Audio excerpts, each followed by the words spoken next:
This presentation was produced under U.S. Department of Education contract number GS00F115CA with Synergy Enterprises Incorporated. The views expressed herein do not necessarily represent the positions or policies of the U.S. Department of Education.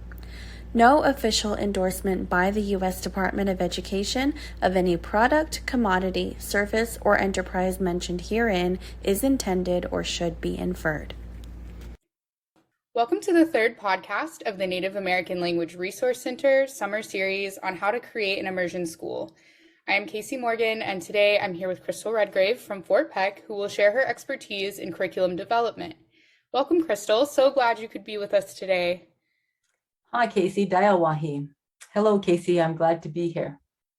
So stories are central in Indigenous cultures. So we're kind of interested in starting with, a little bit of your story. So talk to me a little bit about your journey to working in education so our listeners can better understand kind of the context of your work.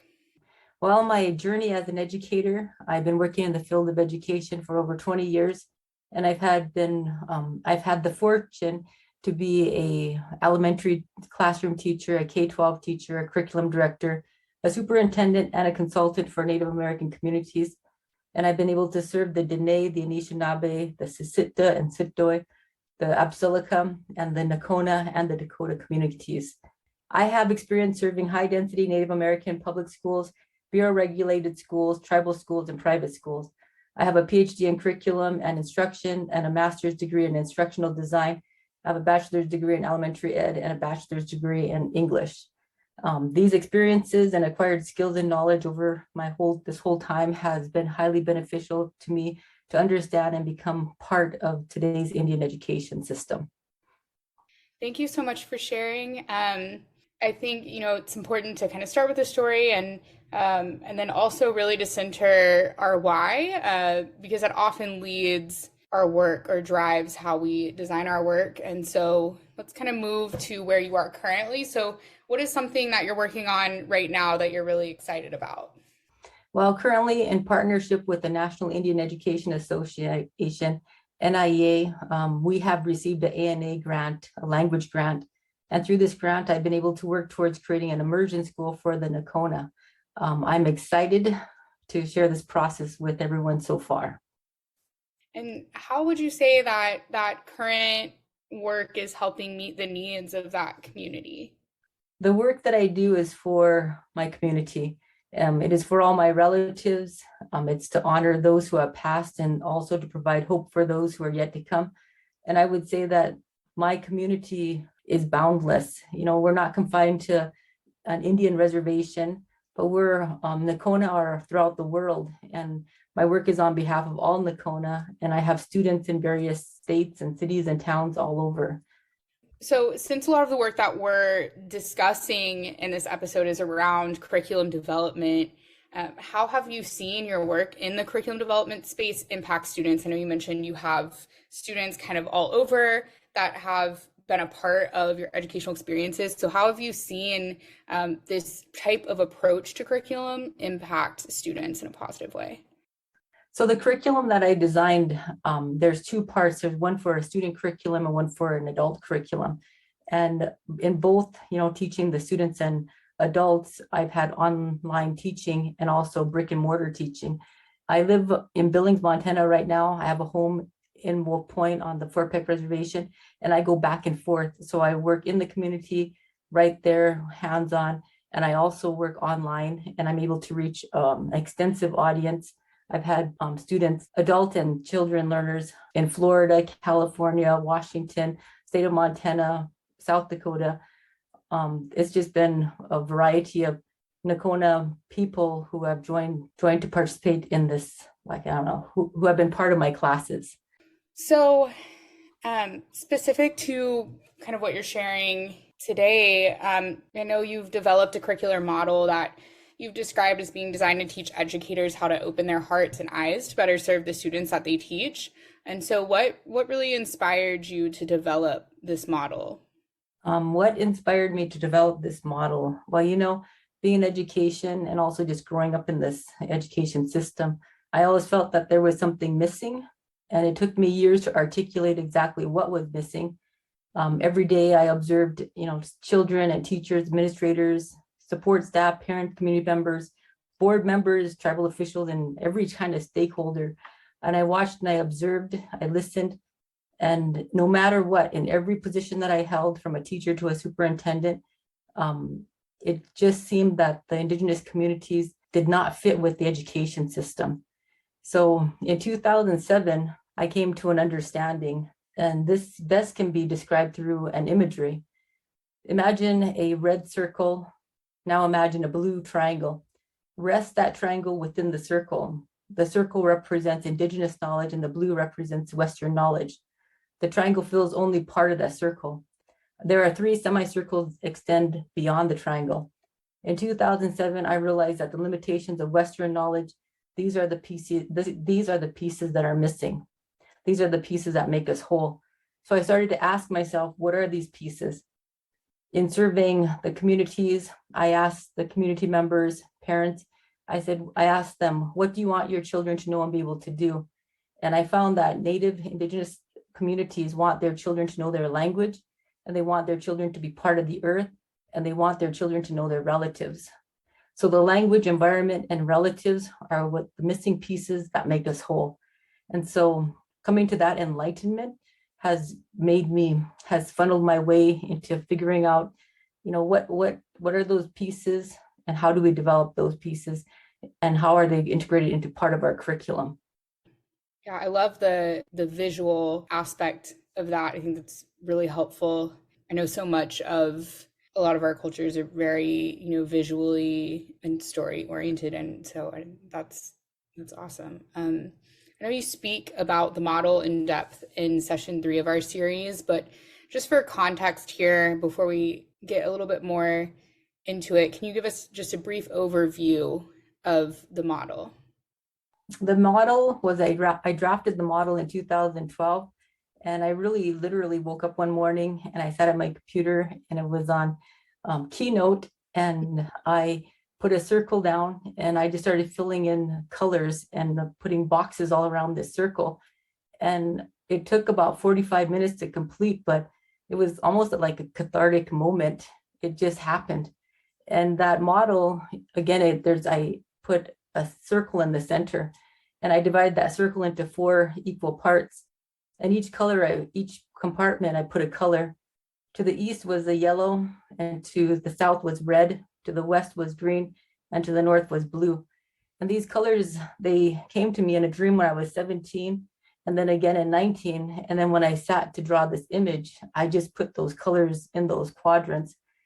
These colors are not specific to any tribe, and every people have a different, understanding of the circle. But this is how I depicted it. The quadrants each quadrant represents a stage of development, and I call these states of beings. So we have the emotional state, the physical, cognitive, and spiritual state. To me, I believe that we enter into the world into the blue quadrant. Here we enter as a spirit and form into a human being. The first experience we experience is the emotional state, followed by the physical, cognitive, and spiritual. The states of being, though they appear to be static on that visual, they're actually in constant motion, they're multidimensional, and they're continually overlapping. Beyond that circle, there's radiating layers, and these radiating layers, the second one consists of the core values, which begins with love, honesty, bravery, humility, generosity, and wisdom.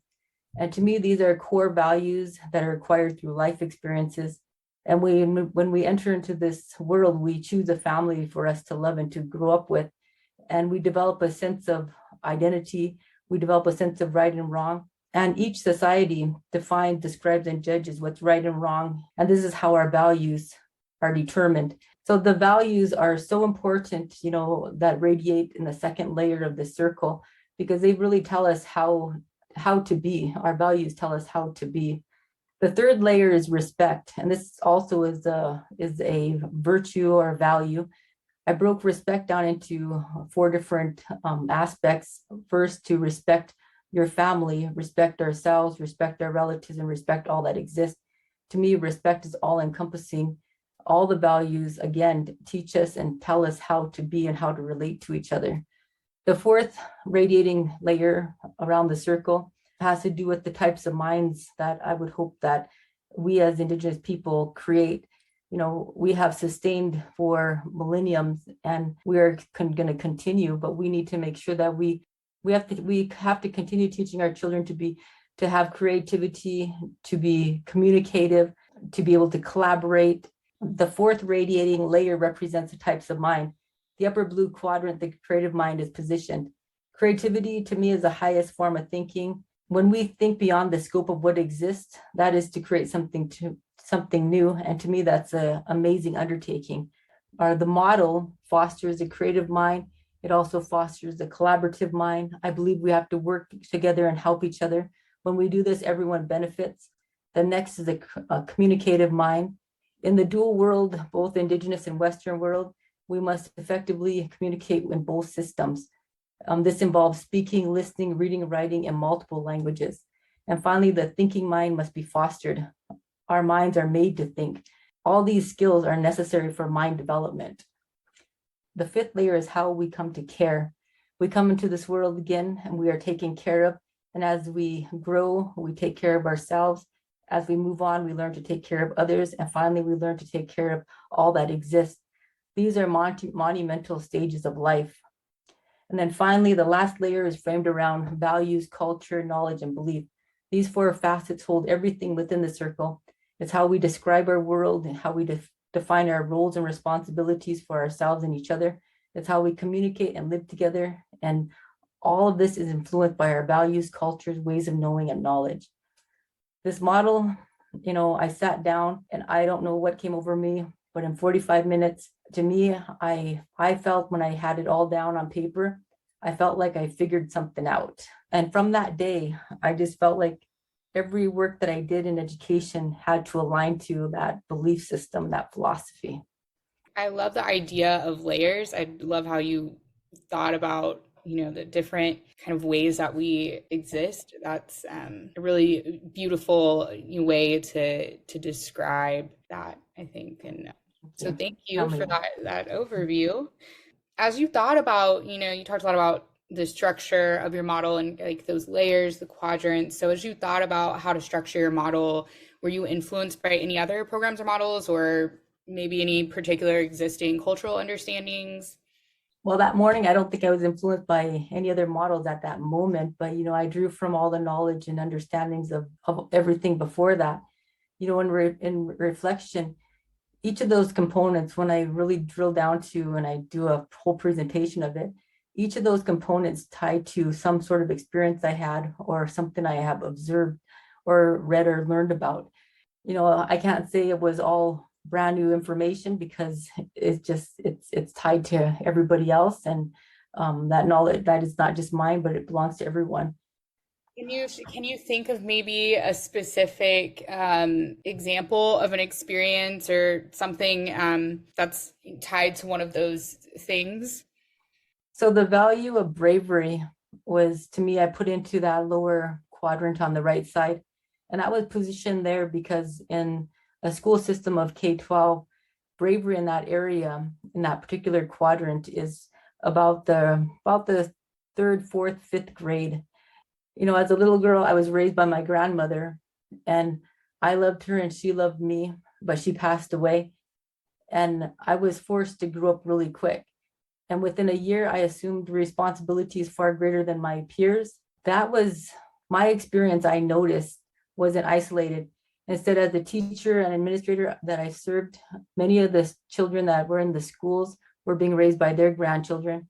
And oftentimes, just like my case, their grandparents were passing away. So with bravery being a virtue at that moment in time in that development, as a teacher and educator, I realized firsthand what some of our children are going through.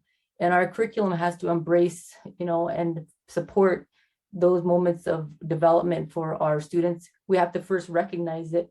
And, with our stories that we have in our culture, there's things that we can teach our children that many public schools or many regular schools can't.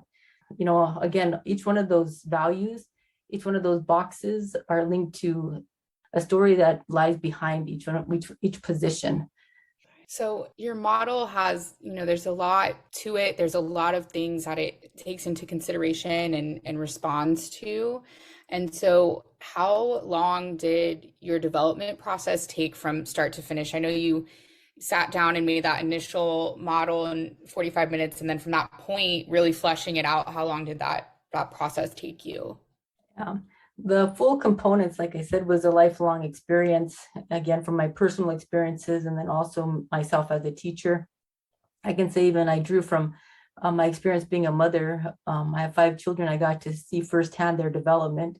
So that model, it was a combination, a accumulation of all my experiences and knowledge that I have gathered up to that point. And that was in 2012 when I drew that and put it on paper. I draw from my cultural teachings, my language. I draw from the Western knowledge system and all the classes I've taken in education, and even far extensive than just education, but it's everything. It's taken me a lifetime to get to that point for understanding. If someone wanted to create their own model, what steps would you suggest they take, or what advice would you have for them? To develop a curriculum, I always say that, setting that vision is the most primary step. If we educators, if we don't have a vision for education, then we run the risk of duplicating the current system. We have to, again, imagine something that doesn't currently exist. We have to draw from the past, and then we have to consider the current context. And also, we have to provide hope for the future. And like I said, that step took me a long time, but it had a lot of self-reflection. It had a lot of experience that went with it.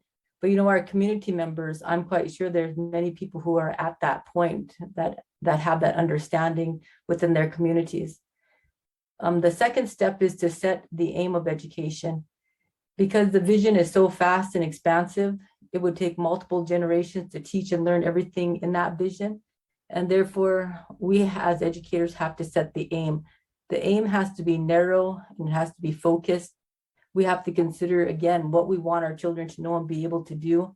And we have to consider how we are going to measure ourselves.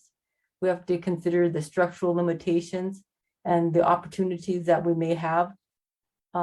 I always say we have to have a plan of action. Finally, we have to develop a curriculum. We have to develop a teacher training program, and that would support the teacher development.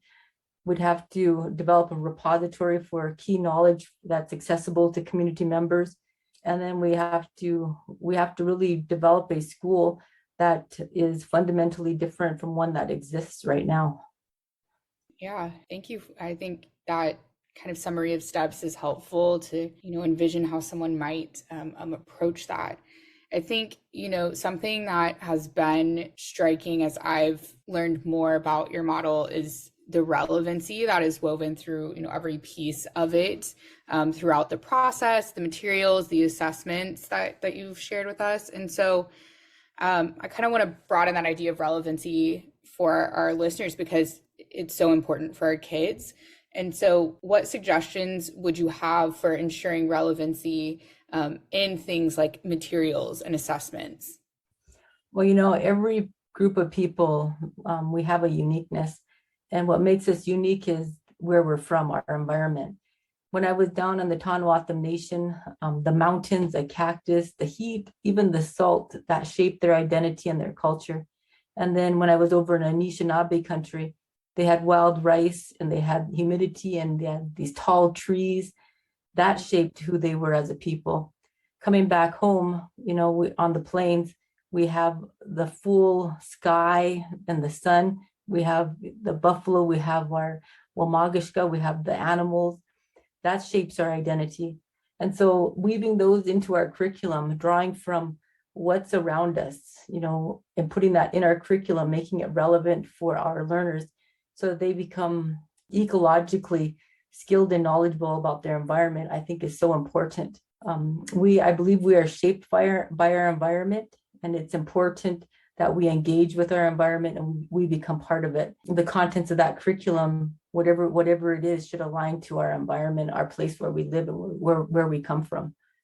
I have never thought about grounding relevancy. Everyone says culturally relevant and culturally responsive, and we don't really, I think, sometimes stop to consider what that really means in practice, and that it ends up kind of coming out in very stereotypical ways sometimes when people try to be culturally relevant or culturally responsive. And so I love the concept of how relevancy really is tied to the environment, especially for our cultures. I think we're so place driven, and like that connectedness and relation to everything around us is really important, regardless of the tribe. And so I think that's a very kind of interesting way to think about cultural relevance for sure. And so kind of tied in with that, something else that I've noticed is the coherence throughout your curriculum, in the sense of how it's designed at a lesson level, and how the assessments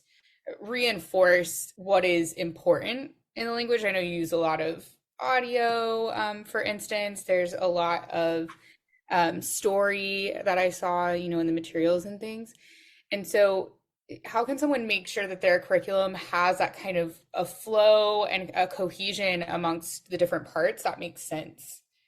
Well, the curriculum has to be well planned, and the tools and resources must be readily available for students, and they have to be student friendly. Knowing the magnitude of curriculum, we just can't just haphazardly throw it together. We have to be very deliberate in this. For myself, I cannot go into a school not knowing what I'm going to teach that day. And moreover, I cannot go into a school with a short-term sporadic plan. To me, every day in a child's life is important, and every day a child is going to learn something. So for educators, we have to ensure that we have relevant culture, language, and land-based education. We have to really sit down and define our scope and aim, and we have to map out a curriculum that makes sense for the community that we're going to serve. The scope and aim, we have to always keep in mind, our past and also our future, because eventually one day we're not going to teach language the same way. My hope is that we don't have to teach language at all. It would just be something naturally that is done in our homes, and then we would continue on in the schools. But having it well planned, I think, is the key, and working together with those around you. Absolutely. So a lot of our listeners are engaging in immersion school development, and their communities are interested in engaging in developing an immersion school.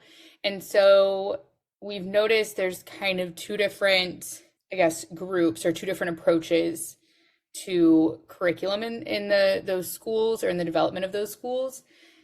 And so some of them are, developing their own curriculum, which I think you've given a lot of great insight on. And then there are others where they're assessing existing curriculum, or they're trying to decide if there is a curriculum that they can use potentially in their schools or adapt. And so if you were to evaluate or adapt a curriculum, what are some key things that you might look for? So if you are looking into a curriculum, I recommend that curriculum should be web-based. I say this because with my online resources, anyone can access them anywhere at any time. The resources, whatever it is, should incorporate sounds. I am fortunate to have my grandfather import his words and his thoughts into my curriculum, and have that dialect. I also really support local people drawing and importing their images into their instruction so they can be part of that curriculum. Also, our language also comes in the form of hand talk, and whether you're Plains or Southwest, use Plains or Southwest hand talk. That kinesthetic learning is so important. I would recommend looking at a curriculum that has multiple facets to learning, whether it's language or culture, drawing from the people within your communities, because there is a depth of knowledge of people that's so readily available. And I believe it has to come from us. It has to come from our communities for our children.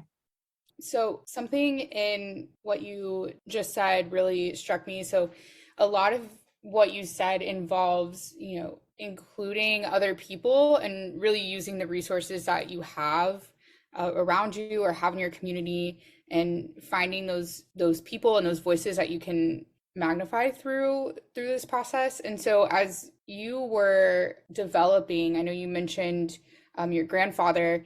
Beyond that, have you engaged tribal leadership, elders, or students kind of along the way? And if so, how?